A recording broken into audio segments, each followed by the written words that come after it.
All right, let's take a look at example 3. We're going to apply both the theorem 1 and theorem 2 okay, to verify that both of them will arrive to the same answer, same result. Example 3, you're using the properties of limits to evaluate the limits of this expression as x approaches c, x to the third power plus 4x squared minus 3. As you can see, okay, you have a sum of two expressions right there, followed by a subtraction of whatever this quantity is with 3.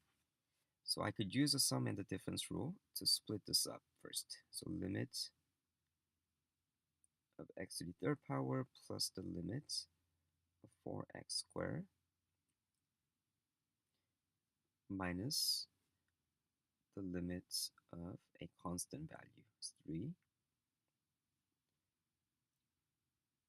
And if you're using the power rule, okay, x to the third power, what's gonna happen is this. Okay, limit of a power is essentially the power of the limit. This is the rule number 6 on your properties of limits. And then the second expression involves the product of the constant value 4 along with x squared. Okay, so what you could do is you could take the constant 4 outside of that.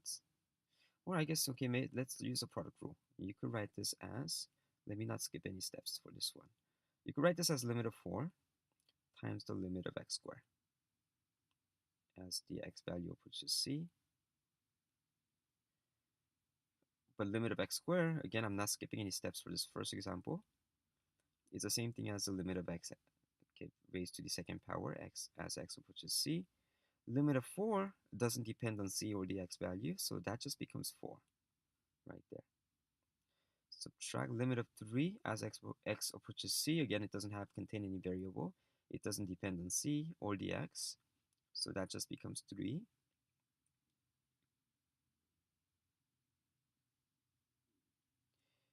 So what's happening here? So limit of x as x approaches c, that's easy. That's just going to be c, and that's going to be raised to the third power. So you have c to the third power. So your final answer appears to be c to the third power plus 4 times c squared minus 3. So this is without skipping any steps. I'm using the properties of limits, using some combinations of product, sum, product. I'm sorry, did I say product already? Yeah. The sum, difference, product, quotient.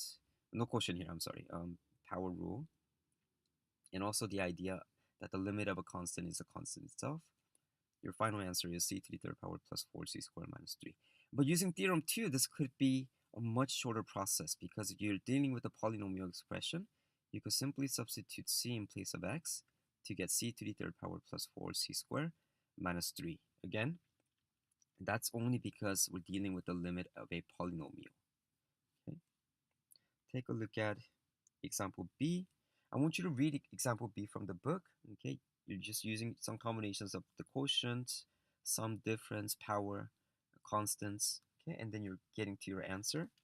And your final answer comes out to be c to the fourth power plus c squared minus 1 over c squared plus 5. Notice that I could have done this by just simply substituting c in place of x.